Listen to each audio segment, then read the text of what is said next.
toggle, monetize manually every video that you make, or they don't monetize it at all.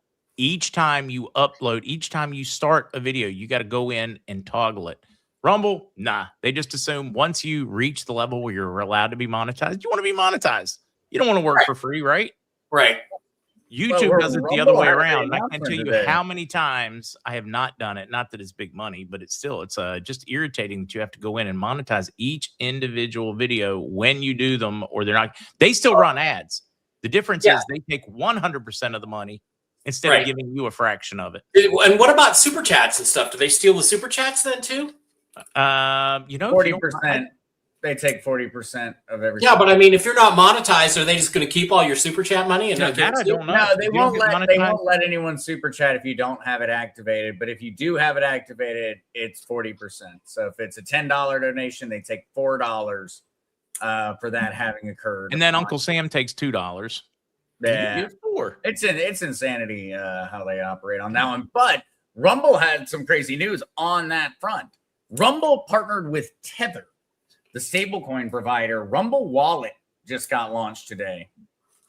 Oh, really? For paying content creators. So designed to be an integrated cryptocurrency wallet inside of Rumble that will allow people to essentially store their crypto on Rumble. Also pay people. Wait, does that mean like any advertising dollars we make off of Rumble, we could get paid in Tether? Well, no, what it sounds like is that you would just have the ability to accept essentially donations through Rumble Wallet, or I guess you could choose to maybe have Rumble. Well, they do have Rumble rants already. You can do like a super chat or Rumble rant. You can do that. Yeah, but now you can do it in crypto through Rumble Wallet. There's one right there. There's one right there. There's a kitty. Yeah, I saw the kitty, and I was like, I can see why she wouldn't know. Yeah, he's hiding. He's trying to blend in right now. I can feel the testosterone rising in me right now.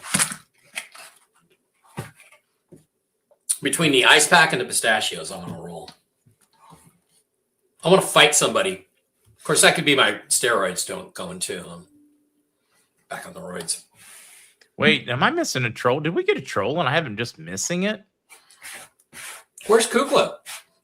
She's some church thing tonight with Panos. Yeah, well, it's it's Orthodox Christmas. Yeah, it's Orthodox. Oh, that's right. Today. That's right. So, yeah. But she went with Thanos. I am Panos, like her brother Panos. Oh, Panos, not Thanos. Okay, all right. I mean, Panos would have been cooler, but actually, I don't know. Panos is pretty cool. Okay. Oh, let's see. Yeah, everybody loves your blinds. They must have removed the troll because I can't find them. I was like, do you have any idea how much fun I have with trolls lately? You guys are like, don't feed the trolls. And I'm like, but they're so much fun to play with. Do you guys ever remember, did you ever have like a pizza chain that was like local or something back when you were growing up? Like when I was growing up in Seattle, Shakey's was very popular, Shakey's Pizza. And they got around the country a little bit. People may have heard of them. That was delicious. Shakey's Pizza was great. And then there was like Pizza Pete, which sucked, but man, it was open like late at night. So after night clubbing in Seattle in the early 80s, you'd hit Pizza Pete on the way home. And after night clubbing in Charlotte back in the day, it was the Pita Pit. The Pita Pit. That's shawarma. Really good too.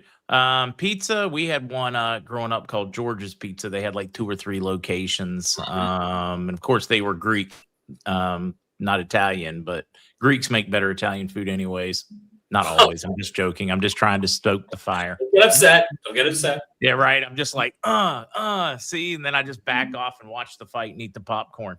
No, I mean, some of the best Italian restaurants have been run by Greek folks. Just saying.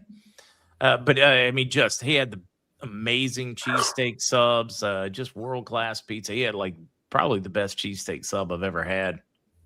Even better than Elizabeth's on Battleground, the original. So it's just sad when these little treasures just go by the wayside, you know.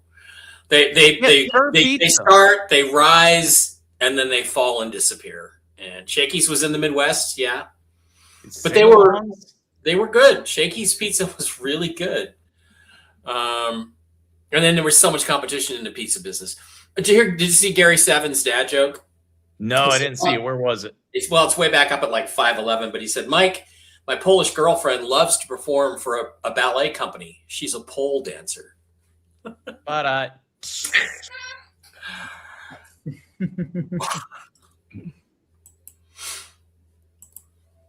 did you read this latest Gary joke? I remember an eel that would make a big pizza pie. That's amore. Shut up, Gary. I want to know what Gary really looks like. I'm going to try to get Gary to show up one of my next family functions in Virginia Beach. He's invited just to tell bad dad jokes to my niece, although she's really not into that as much now that she's a high schooler. But yeah, that used to be kind of our thing, was to tell dad jokes at each other. But Gary is the absolute professional. It amazes me how good he is with the puns. Hey, we've had some great Sabic. Village Inn. I used to love Village Inn pizza in the buffet. I saw one of those recently, like still open. There's still a handful of those around. Yeah. Well, it's kind of like Hooters is going to become. There's still a handful of those around. Best wings I've ever had. Yeah, Godfathers came along and sort of knocked Shakey's out, but their pizza wasn't as good. I'm like, why do people go to this place? It's good, but it's not as good as Shakey's. I used to like Godfathers, and then the older I get, the more I don't want it to be all crust. And I'm like thin crust, Brooklyn crust, New York crust, whatever you want to call it. But it was like that. Yeah, and it was just packed with fillings, but people were like, oh, you get so much more. And I'm like, yeah, but it doesn't taste as good. So I'd rather have a little less and have the pizza I like.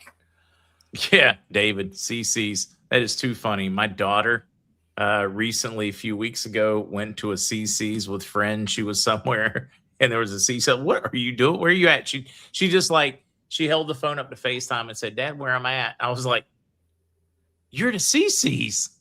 Because I used to take them as kids a lot. It was just easy. Yeah, I had to take the stepkid to. Whoa, wait! You played parent for a while? Yeah, I had a stepson. Yeah. I probably won't do that again, but you never know. It's possible.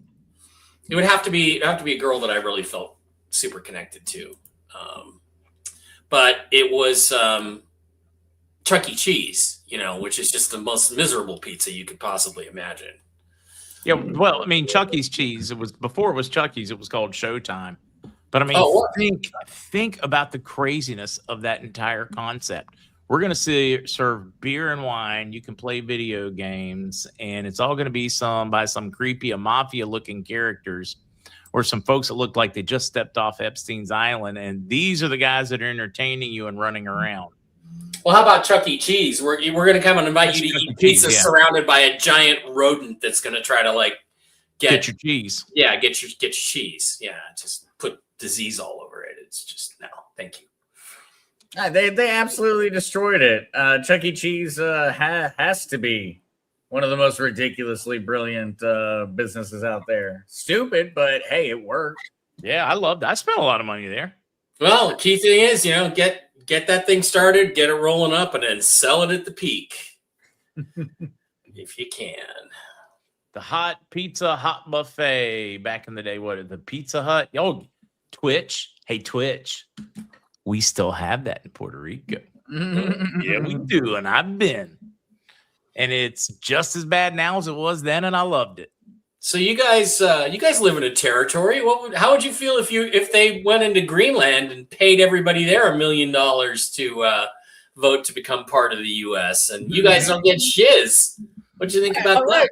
I would already have supported that one. That was to me the most logical way to go about it because there's under 100,000 people. Yeah, to even live in Greenland. So to me, the easiest answer was we just need to write $1 million check to every single Greenlander and see how they vote. Well, yeah, it'd be. They said it would cost. I bet we own Greenland real quick. It would cost $60 billion back. Yeah, only $60 billion. So we just make a referendum, make a proposal. It sounds like the PM is down for it. So make a referendum, just put it on the ballot. Yeah, let's do this. Yeah. Do you guys want $1 million a piece to be a territory of the U.S. and to be like the safest continent or whatever the hell it is on Earth? Yeah. Oh, sign here if you'd like to. Yeah. Oh, and then a lot of business is change this argument. We need to stop trying to have a conversation with the Danish government, and we need to just literally start putting out an advertising campaign. And then the Europeans said, everybody like airdropping them the news. Hey, you will get $1 million if you vote to become a part of the United States. Wait a minute. Let's do a little math, because I think no government infringement, horrendously wrong. Well, let's do the math. Well, I did read that it was. I've done the math before. It would only cost. All right, there's what, 100,000 people? No, there's only like 50,000. Yeah, it would be. Somebody find out the exact. It would be $60 billion is what it would cost. Yeah, us I remember it about $59 billion. So, all right. So you're talking about equally about the same level of fraud that Tim Walz allowed in the state. Yeah, or as it was put in the Twitter thing, it would only cost $60 billion, or to put it another way, it would be 1 year of childcare fraud in Minnesota. So yeah, 56,888,000,000. Yeah. 56 billion. Essentially, rounded up $57 billion. Every single person who lives in the entire part of Greenland gets $1 million for voting to become a part of the United States of America. That would be welcome to America, Greenland. A purchase as Seward's folly. Yeah, are you kidding me? I get $1 million, so I can in the wintertime I can go to Puerto Rico, for instance, and hang out. Yeah, okay, right. I'm down with that. And crazy not to be. We get to start utilizing all the natural resources because, yes, Greenland. Undoubtedly, there are huge expanses of natural resources that Greenland's never even found. Well, yeah, and there's, Denmark, there's a possibility that Denmark doesn't actually have a legitimate claim to Greenland. That's one thing. And the Europeans, some European bureaucrat came out, EU bureaucrat said, well, if you do that, if you try to take Greenland, then we're going to kick you out of all your military bases in NATO. And I'm like, that's the idea, dumbass. Trump wants you to give him a reason to not pay for any more of your defense. Good luck with Vlad. Okay, bye-bye NATO, bye-bye all that money we're wasting in Europe. Let the Euro trash handle and take out their own trash. That's exactly what he wants. This is like what are they? 4D chess? Trump warns NATO. Yeah, it's just today, right? Without America, there is no alliance. He's like, we'd come defend you, but you want to come defend us, even if you had a military, which you don't. Yeah. And if you really want to be safe from the Russians, how about not putting biolabs and nuclear weapons facilities on their border? I mean, for how many years? For 2 decades, they told us, don't encroach. It's a problem. We kept giving them promises. We probably broke 20 promises, and probably 10 of those were in the 90s and another 10 after. I mean, every time you turned around, the U.S. blatantly, bold-faced lied to the world and to Russia. The U.S. government, the United States government. People. But you know, Vlad, the United States people didn't do that. And guess what, Mark? When did this invasion happen? It happened 2 weeks after the fraud Vice President Kamswala Harris went out in a speech at the UN and said, we want to bring Ukraine into NATO. So Vlad said, roll up the tanks, took them 2 weeks, and off across the border they went. So who started? To me, it's just horrendous. The hundreds of thousands of next generation of Ukrainians, many young Russians. I mean, the death because we wanted to play games. Right. Well, the deep state did. Biden did.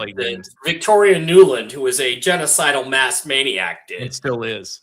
And just out of power. And those people are, I think, I don't think they have a long future left. So they just expanded the military. They had another dog sled. You're brutal. I think though, if we have, if anything, we give a lot of takeaways. Russia is obviously not the powerful nation that we believed it was. We did learn a lot. Why do you say There's that? so much more now on that side. Why do you think the Venezuelan operation worked so well? Well, wait a minute. Why do you say that Russia's not powerful? Well, because what we've learned from this entire thing, remember that the same S-300 anti-air defense systems are the same ones defending Venezuelan airspace that are also defending Ukrainian and Russian airspace. Ultimately, and we just flew over them, flew through them, obliterated them, shut them down, turned them off, and we are not near partners. And you don't think, not even close. You guys don't think they turned it off. You don't think that Putin gave Trump the codes to shut all that down?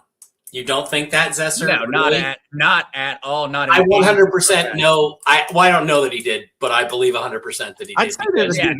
No way. That was the agreement. I'm just gonna tell you, the agreement has already been made. Russia and China are getting kicked out of the Western Hemisphere, and we are getting the hell out of Europe. And that's the agreement that's been made. So why? I would buy that. Well, one, I'm not certain I would buy we're out of Europe. I would buy that we're out of Asia. I would very much believe that. Based on just what I've seen movement wise, and we seem to be strengthening things in the Pacific, and that may just be to create like a hemisphere, a warning system between the U.S. and the Americas. Well, we're positioning for exactly where we're just very, very, very, very, very behind schedule. What we are currently operating is the 2001 invasion plan of 7 countries. We are currently executing it. Remember, we heard from generals back in 2001 what the plan was. We were starting with Iraq and Afghanistan. We were going to move on to Venezuela, Iran, North Korea, and then we were going to start having more conversations. So we already know what the plan is. We're just executing it in 2026. That was all deep state. That was all deep state plan. This is a new plan. That was the old policy. This is the new policy. The new plan. This is the new policy, as Pete Carroll used to say. That was the old policy. This is the new policy. I'm just telling you, New Zealand and Australia got caught with their pants down, helping to interfere in the 2020 election. We're going to own New Zealand and Australia before this is over. And most of this shiz is going to go down, I think, this year. That's just my prediction. I know my Australian friends would be really, really excited about that. I know some Australian girls that are Mike and Zester. This is kind of fun. By the way, I went to the Raiders-Chiefs game this weekend. Did you? How was it? It was the worst football game I've ever seen in my life. I've seen high school games. It's like 2 of the worst teams in the NFL. So, oh God. But it only cost me $50. So. Okay, sorry. Sorry. I really, really want y'all's thought. I read this today in the morning one. This is a 2003 Pentagon report. 2003. Let's tune it up. Let's see. Early report from the 2000s confirmed that President Trump's interest in Canada and Greenland was never about politics or ego. It was about survival. A Pentagon Commission report from 2003 leaked in 2004. Buried under ridicule is now unfolding almost word for word. At the time, it was dismissed as speculative fiction. In reality, outlined a strategic scenario, a sudden planetary climate shift caused by the collapse of major ocean currents, similar to the Younger Dryas and the 8.2 thousand year event. The consequences list were extreme cooling, crop failure, mass migration, social instability, and wars over food and water, habitable land. This was not a theory. It was a contingency framework.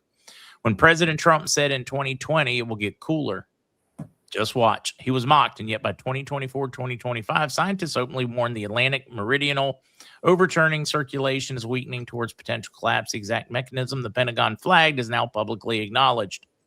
With projections of Northern Hemisphere cooling, energy grid stress, agricultural disruption, population displacement, Trump wasn't guessing. He was briefed. This context explains Greenland and Canada. Trump's attempt to buy Greenland, expand U.S. president in the Arctic was framed as absurd, but it fits the report precisely. Greenland offers elevation, rare earth minerals, strategic positioning in a cooling world.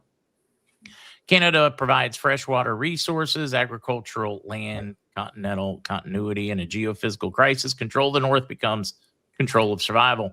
The doctrine's simple. Whoever controls the cold controls the future. The report also predicted Europe would fracture under pressure, facing internal conflict, migration, resource-driven wars. Years later, the pattern is visible. Energy collapse in Germany.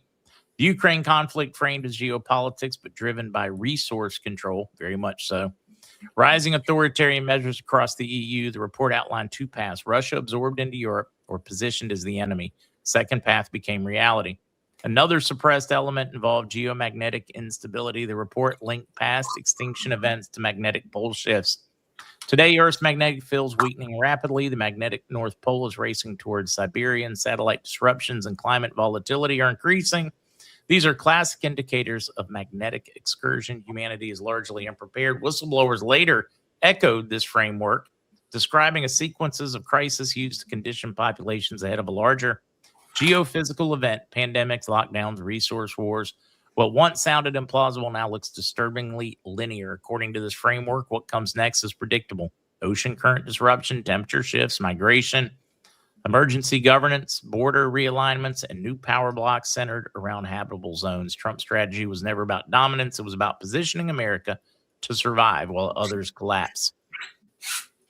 Canada and Greenland never optional. Anchors for a post-collapse map. I found that interesting. You come here for the bad dating advice, but you get the geopolitical, world-changing information. Said, Mark, I'm just going to say this. I have a comment about this. All right. I've been listening to this shit for the last 50 years of my life, and none of it's ever come true.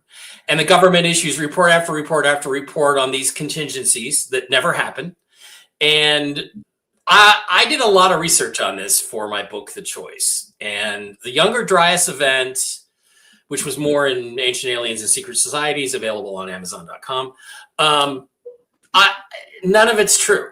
And the Younger Dryas was a comet that hit the North Pole, probably shattered the water vapor canopy that protected the Earth and allowed human beings to live 900 years with no rain, because we had this protective water barrier around us, which is biblical, and caused it to rain for 40 days and 40 nights 12,000 years ago. That's probably what the Younger Dryas event was.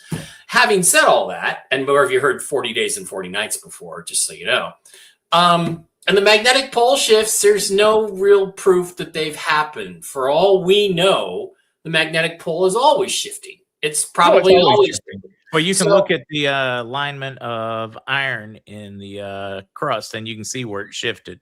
Right. And it's been shifting forever. And a magnetic pole doesn't necessarily mean all the disruptions that they think it does, because it's never happened in human memory where we could understand what might be going on. So all I can say about this is I wouldn't spend a lot of time worrying about it, at least in our lifetimes. That just for some crazy reason reminded me, I got a friend down here who told me he is replacing me as your friend because he is a better friend to you, Roger.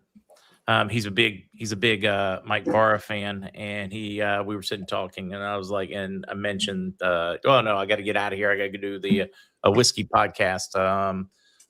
He said, oh yeah, that's cool. What's it about? And I told him, I said, and I do it with Mike Bara and Zester, the guy from Ancient Aliens. He told more about you than I'm comfortable with. Well, Roger, that's not going to happen because Mark gives me money. Okay. Mark pays me to be his friend. So you're going to have to come up with some scratch. You have to come up with some scratch to be as good a friend to me as Mark Z is. That's just all hard. And Zester, I am ready for you right here. And Zester, I'm so proud of you, Zester. Sometimes I forget you're not my real son. I do. By the way, when Andy Sheckman gave me this in Vegas this last summer, it was worth about $19. Now it's worth what? It's worth almost 2 or 3 lap dances. So thank you, Andy. Actually, let's see. Right now, silver is at 79.10 spot. Yeah. I would say, as y'all were talking about the general logic of the Arctic, I think that there's one very solid reason. The United States military and, well, any large country that's got its stuff together, they're going to be trying to think through every possible negative outcome, right, and every positive outcome. Effectively, what we know is take all science out of it. if global warming is true, the Arctic is about to start melting. We're about to have new trading lanes that are going to allow Russia to become a dominant naval power. That's a huge problem. Arctic is important. Okay, say the poles are shifting. If they are shifting, then the largest unavailable land mass on the planet is about to suddenly open up, and all of us care very much about that. I think that it's one of those where, from the United States standpoint, and this is something we can see from the Arctic Council. There are 7 countries that are a part of this Arctic Council, including countries that don't even have land near the Arctic Council, near the Arctic. Like China is a part of the Arctic Council, but China does not own any territory. I don't know. If you get north of anywhere China, close, you get kind of close. Even when you drop that, they're well below any level of, say, a Siberia, the like, in terms of longitude. But yes, that focus on it is very much, I think, just considered the best option no matter which outcome occurs. Right. And it's the best bet, because maybe it's this, maybe it's that, maybe this is the answer, maybe this is what happens. It doesn't matter. Right. And everybody cares about that land. And the thing is, too, is if the magnetic pole migrates slowly, it's no big deal because the planet just adapts and the weather changes a little bit. And there's very little evidence. Somebody might move from Minnesota to Florida, Iowa. Well, maybe Iowa, maybe not. Maybe not even. In other words, people just start snowbirding. It's too cold here, and they move further south. Yeah, and that there's not really a lot of evidence that that's happening at all, because basically, if you look at, they always like to show you the hockey stick curve of temperatures. Oh, it's getting way hotter. Oh, it's getting way colder. But if you average it out over long enough, it's flat. It's just like completely flat. So we aren't really experiencing those changes. And if it's only when the magnetic pole shifts quickly that you can have some disruptions like you're talking about, or like are being emphasized in those reports. And then, of course, the geophysical pole shift would be a completely different story. But again, I didn't find a lot of evidence that that's ever happened. Although I would imagine when you get hit with the dinosaur-killing iridium rock, that's gonna mess up the rotation of the planet, and probably accounts for some of the tilt and stuff. That's going to be a bigger deal, but yeah.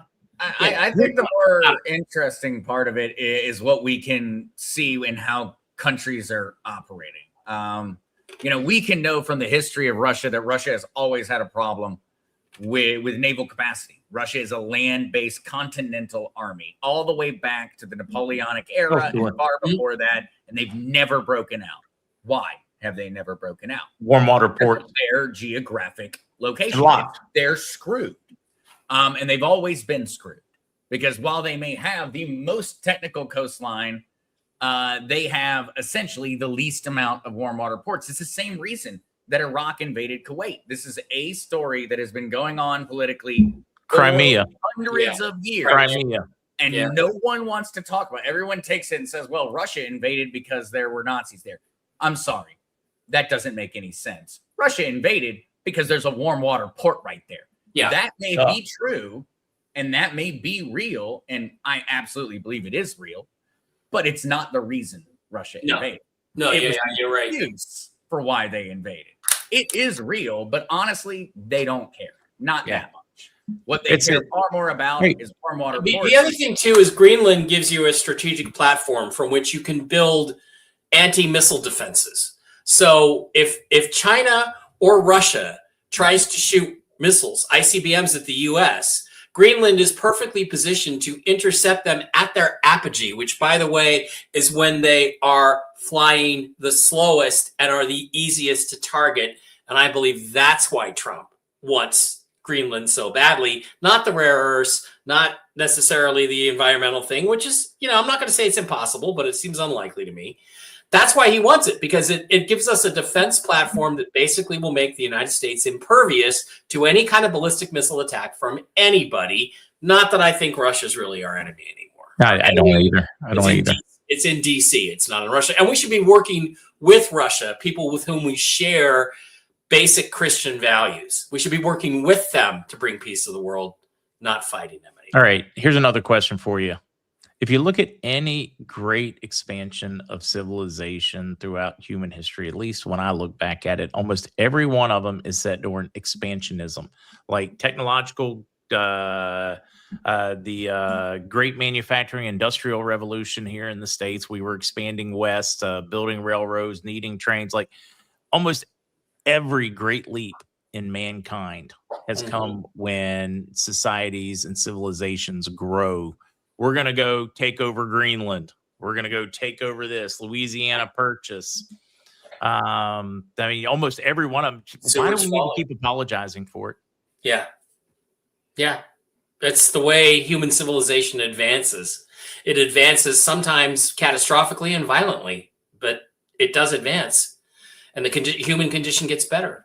And then, you know, strong men make good times. Good times make weak men. Weak men make bad times. We keep bad times. Bad men make bad times. Bad times make good. Whatever, you got it. Yeah. We have never discussed the Tartarians. That's gonna be a whole nother one. In Omega, don't know what to tell you. Andy, he gets the link. I send him the link. I send Kevin the link. I send Matt the link and Lucas the link, and they join. I can't make them want to be our friends. Show Minucci 7. You're a queer bait. I'm just gonna say that right out loud. You're a freaking queer bait. Go suck a dick. That one. Yeah, it's he's near the bottom. Oh, wait. Was he on your channel in your chat? Maybe. Oh, I don't know. That's possible. Let me go look. Yeah, I was gonna say. I'm looking back at the chat. I'm like, who the heck is? It's just right there. Yeah. Let me go in and I'll have a look. No, Alley Cat's there. Did the Tartarians invent tartar fish ship? We have talked about the Tartarians. We've talked about them some. But I think this is probably a very important question to get to. This is where we're going to need the entire cast of Ancient Aliens. I would strongly. We're at least going to need Graham Hancock. Well, I would strongly argue that it was the destruction of Eastern Orthodoxy. A lot of the different Tartarian historical points that people point to, they're pointing to Orthodox construction. They're pointing to steeples from Eastern Orthodox churches. Yep. They're pointing to the fall of the Eastern Roman Empire, the Byzantine Empire as we call it today, but ultimately the Roman Empire. Yeah. And that's what they're pointing to. And to me, the entire thing doesn't make any sense because I'm like, no, we already have this written in the history books. You're talking about the fall of the Roman Empire. Just we in the historical since modern time have been taught that it was the Byzantine Empire. Yeah. It really wasn't. They called themselves Romans.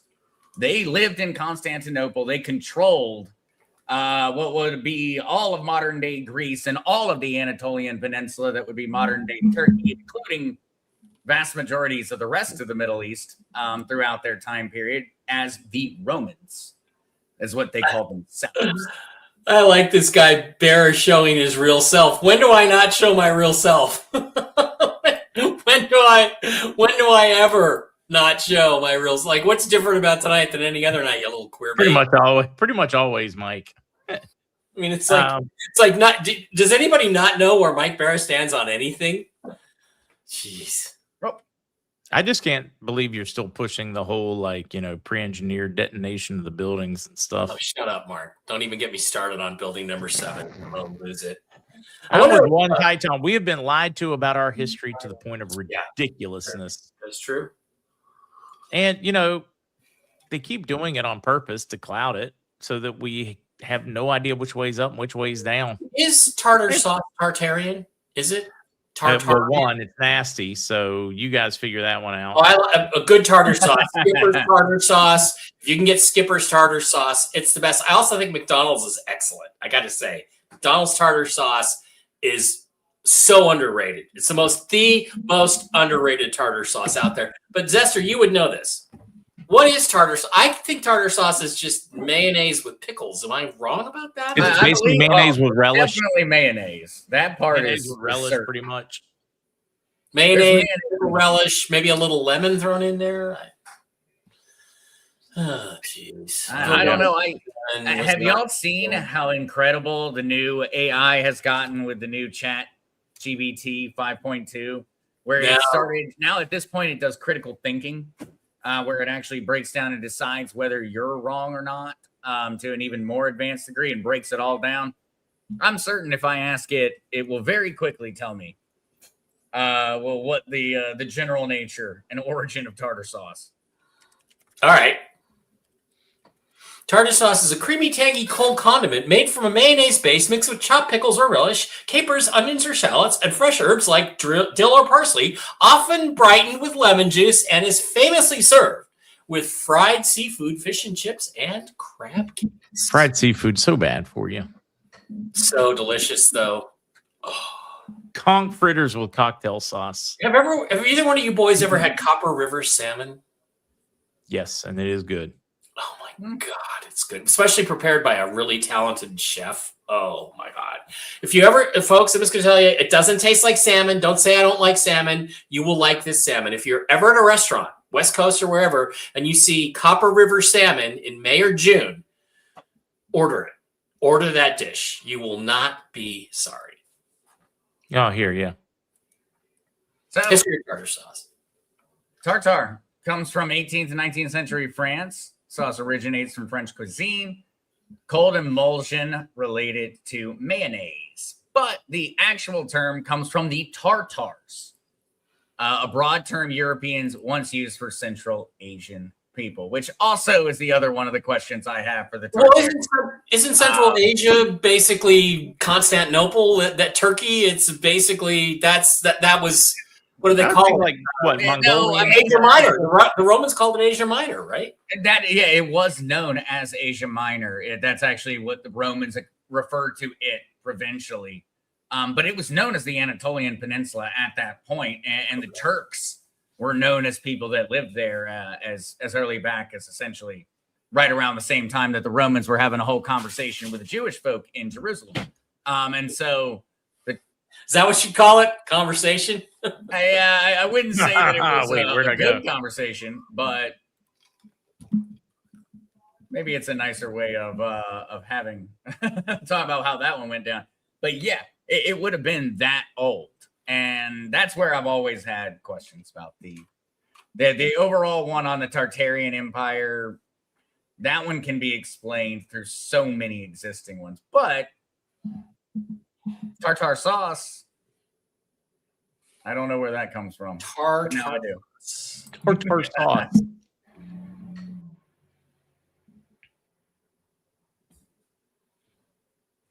Turkey is the only country on 2 continents. Yeah, fascinating. European and Eurasia. Yeah. You would think they could like split the boundaries like right around Turkey's borders there or something easier. I don't consider the Turks Europeans, but I also don't consider them Asians. So what are they really? Something totally in between. Yeah.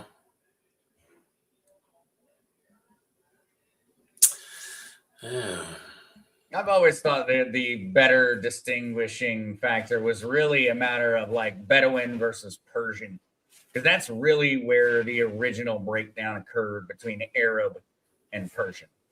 And so I would call the Turks more Persian. The Iranians essentially are the Persians. Whereas you would look at Iraq, Saudi Arabia, and the like would be more of the Bedouin, would be the actual back history. So did you get, changing the subject slightly, did you guys see, there were like Mongols maybe, did you guys see where Tim Walz basically called for the state of Minnesota to go to war with the feds today? Oh, yeah. Somebody's he said we've been training soldiers, and then it took them a little while, but we may have to call the National Guard. Yeah, the soldiers you've been training are the Chinese that you've been bringing in illegally across the border to set up army bases inside Minnesota, you dickbag. And they were saying that Trump should perform a Maduro operation in Minneapolis or St. Paul, where the capital actually is, and call it Operation Retard. What do you think of that? And extract him. Well, it's Operation Retard. That sound good to you? No? He got upset. Wait, who got upset? Tim Walz got upset because people were driving by his house calling him a retard. All right, I'm curious. What would the Armenians call them? You're not curious.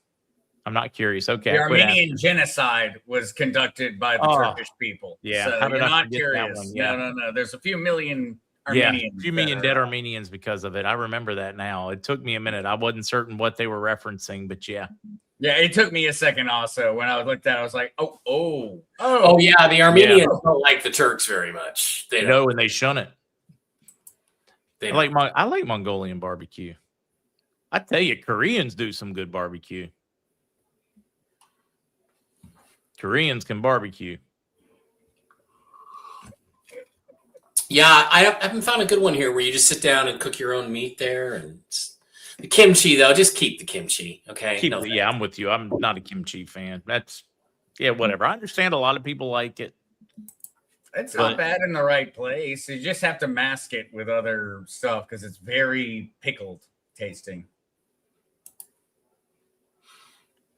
Yeah. Any hot RV updates from you, Mike? No. I mean, look, the same thing I've been hearing since August, which is it's tomorrow. I do have 3 bond contacts or 3 bond people I know of that were all told they were getting paid today, but I haven't heard today from any of them that they got paid. So there we are. The good man loved kimchi. Dated her in high school.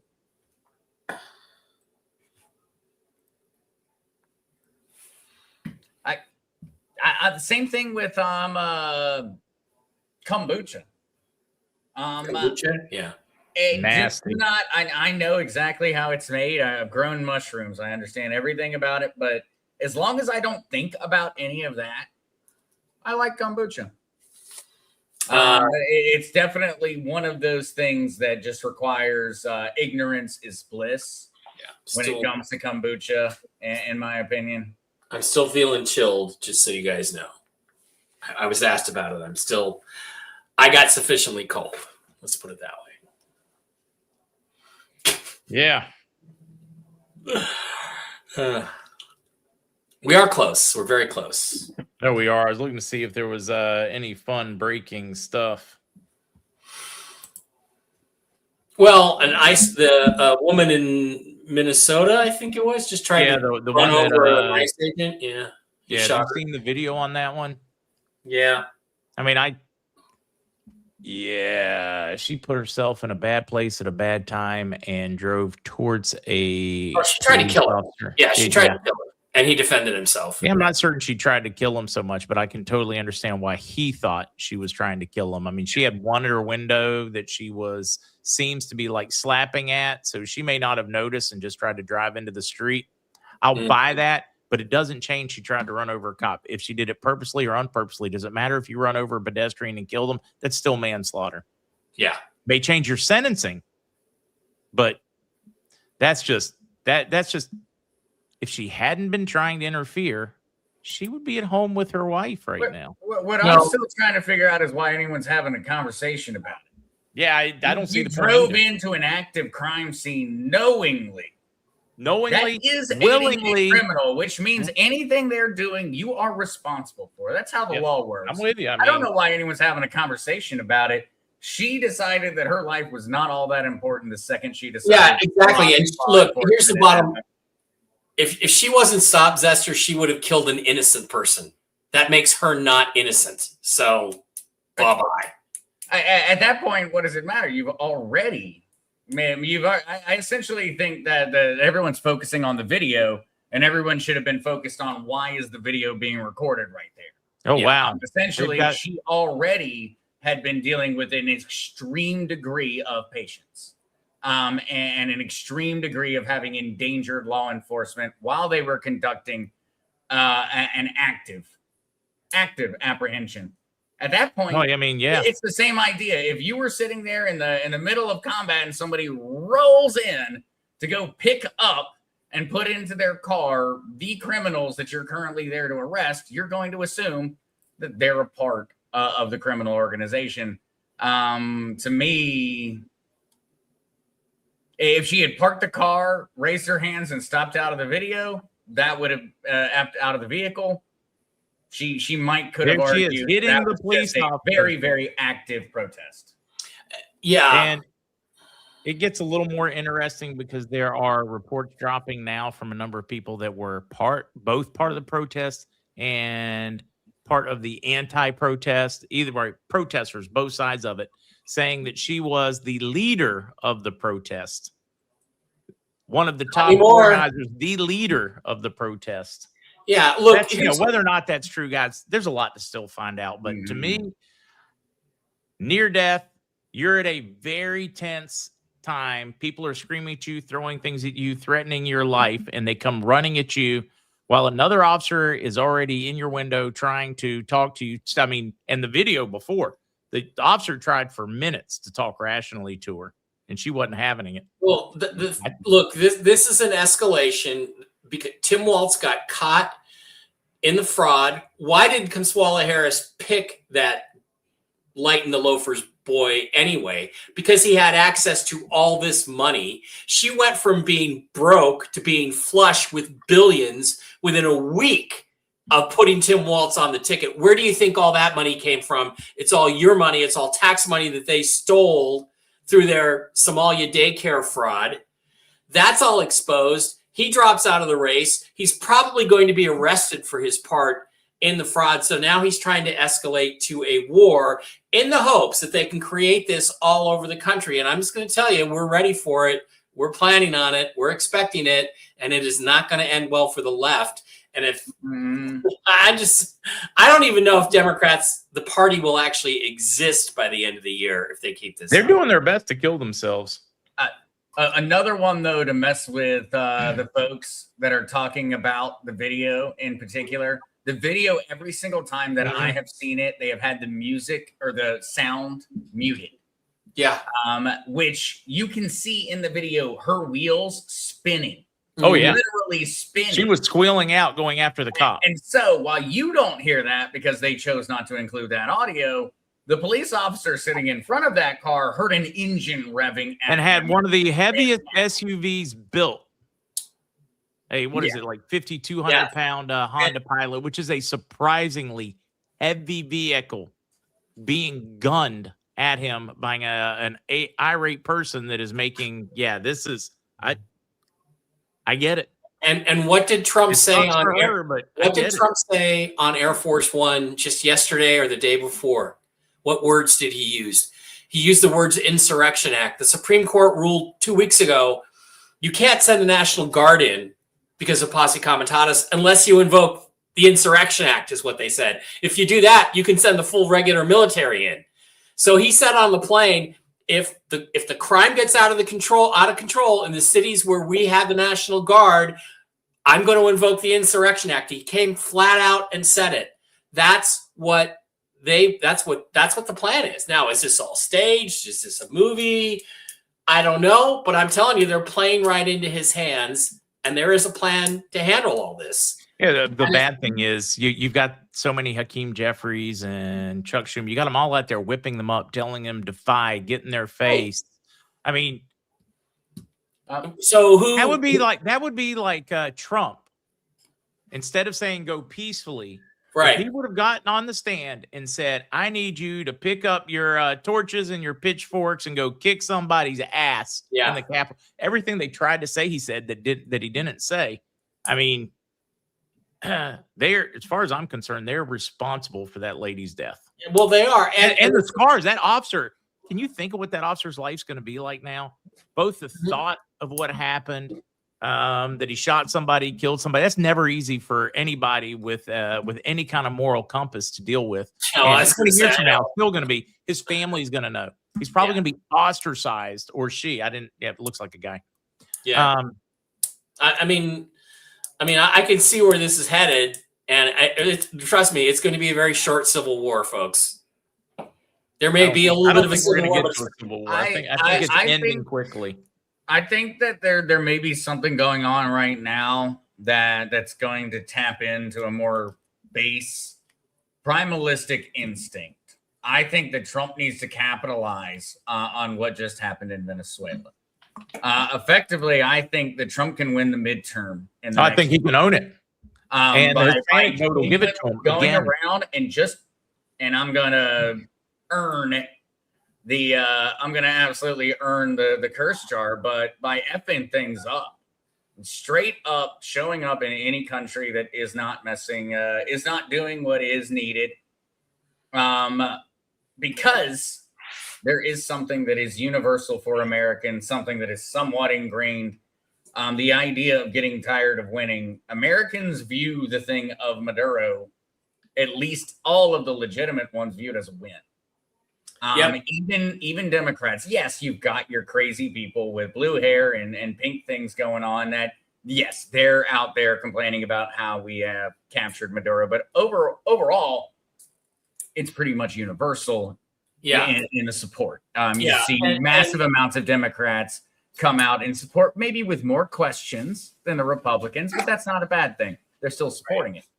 But here's the other thing. There's not a conversation. Here's the thing. The Democrats are throwing everything on the wall to try to find something that'll stick.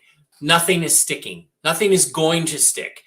So what's going to happen, I think, is when they realize that they are going to lose the midterms, Trump's preference would simply be, don't escalate this, keep it as calm as possible, keep as many Americans alive as possible, and demolish them in the midterms, which is what's shaping up. But once the Democrats realize that's what's going to happen, that's when it escalates to dangerous levels. And I believe that Trump is prepared for that and expects that to happen. So I just don't see, I mean, maybe, I hope I'm wrong. Actually, I kind of don't in some ways, but I expect that's what's going to happen. It's going to escalate. And it's just once the Democrats realize nothing is working, we better escalate all the violence around the cities. That's when the hammer comes down. And I think that's what's going to happen. I'll be surprised if we peacefully transition to a regular election in November. And the only thing I can think of, honestly, that might stop it is an incredible injection of liquidity and prosperity.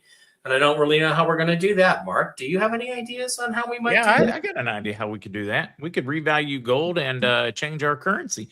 The 2010, 4,600 pounds. So, yeah, that's the more and more that I have gone through with that one, I think one of the hidden gems of the revaluation of gold is the fact that it's going to be revalued on a blockchain. And that means that the liquidity of gold, the value of gold on this planet, is suddenly going to start growing the economy. I think that's the golden era. That is the golden era, is when gold actually starts building wealth, building countries and civilizations. That's going to be when it happens. And no, I hear you. The Honda Pilot was about a 2010-ish. It was their biggest model they ever made. You can just look at the videos and see it, the body style for those car people. And so all I did was go and look up the stats from Honda.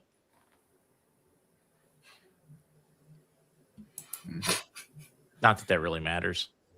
Speaking of Dr. Jam, Dr. Jam today. Sorry, I didn't mean to interrupt that. No, you're good. Somebody just saw somebody said something about Dr. Jam. I was like, I just talked to her today. I don't think Derek Johnson knows his ass from a hole in the ground. Did I say that out loud? I'm sorry. I was just thinking it. I've met him. Can I congratulate my friends Tony Bruno and Robin Austin on getting married?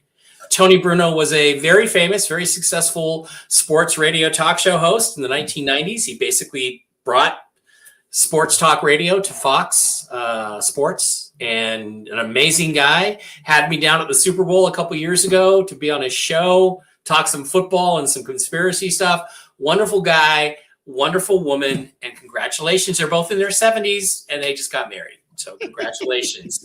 Love you guys. Yeah, congratulations. I love it. Rick Buck, Michael. I got a few of them that always do that in chat. Poking fun, guys. Don't lose your mind when you see them do that. They are just having fun because they know how the boards take it and run. And we all know the ERB's tomorrow anyway, right? I mean, let's face it, we all know it's tomorrow. So yeah, I don't know. Some guy on some boards told me it was. I'm sorry, but when somebody tells you that Tim Walz is Tim Walz 2.0 or Gavin Newsom is Gavin Newsom 2.0 and they've been gone for 4 years, no. Okay. Yeah. Joe Biden probably, Hillary Clinton probably. I definitely think there are some people that aren't who they appear to be, etc. But I believe we are trying to find way too many We're just automatically assuming they're not who they are, when the easiest, most obvious answer, and probably the most accurate, is they're exactly who they are. Even though they look exactly the same and talk exactly the same and are the same height. I mean, come on. And I didn't say Derek Johnson knows the military. You don't. Okay, yeah. I have a friend. I have a very close friend who was on the Secret Service detail for 2 presidents and knew them personally. So I know a few people, but that's not the point. Derek is very good at his paperwork and reading stuff. Congratulations to him on that. I'm not going to go through that. But when people are telling you that this is Gavin Newsom 3.0 or something, give me a break. It's not. Not everything is a movie. Some of it's actually happening. There is stuff being scripted out, but some of it's actually happening. I mean, people were saying, oh, the attacks on Israel when that was going on. That's not really happening. That happened months ago.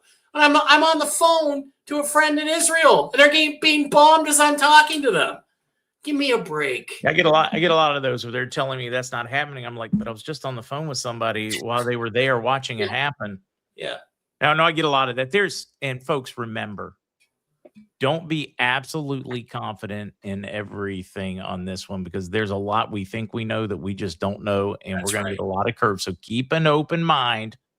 Keep your mind flexible, because there's going to be a lot to deal with. We'll find out. What is the very, very, very poetic quote? The first casualty of war is what? Truth. Yep. It always is, and it always will be. What is propaganda? It is warfare. What is war? It is propaganda. The second that anyone is in conflict, you can never trust anything they ever say, and that goes for our own government. I don't trust what Ukraine says about the war in Ukraine. I don't trust what Russia says about the special military operation in Ukraine. When it comes down to it, from the very second that anything occurs between 2 countries, assume they are always lying. And you will be right 99% of the time. 99% of the time. I mean, there are going to be the times where we just get it wrong. Blatantly miss it 100%. About the time we find out the Earth's flat, Mike and I have been telling you it's roundish. Spherical.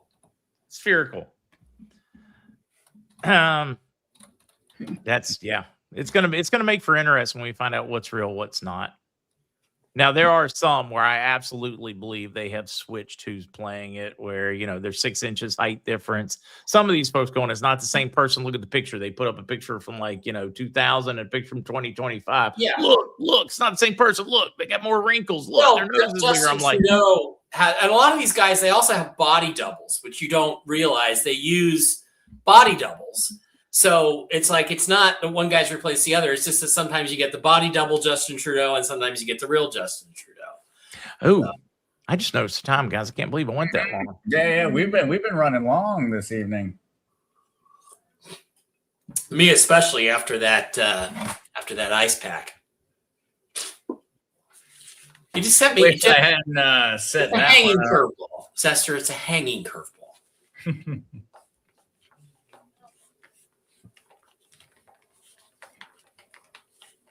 Derek Johnson has a photogenic mind. We got to make some Whiskey and Wisdom t-shirts. I got bad dating advice on Whiskey and Wisdom from Mike Bara.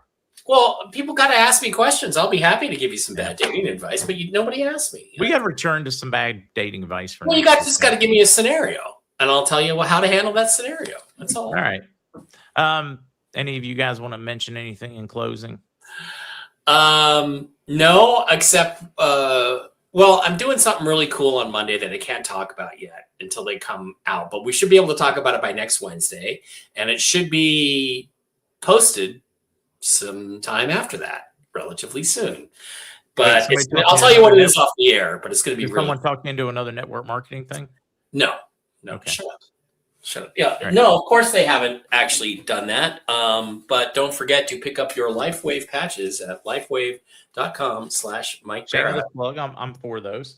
Sometimes network marketing companies, not all of them, but sometimes they really do have an exceptional product that is. They do, and this is one case, as is the CBD Gurus. They're not network marketing. As is the totally. LifeVantage, great products, but yeah. Anyways, let's keep running. See you guys. Hey.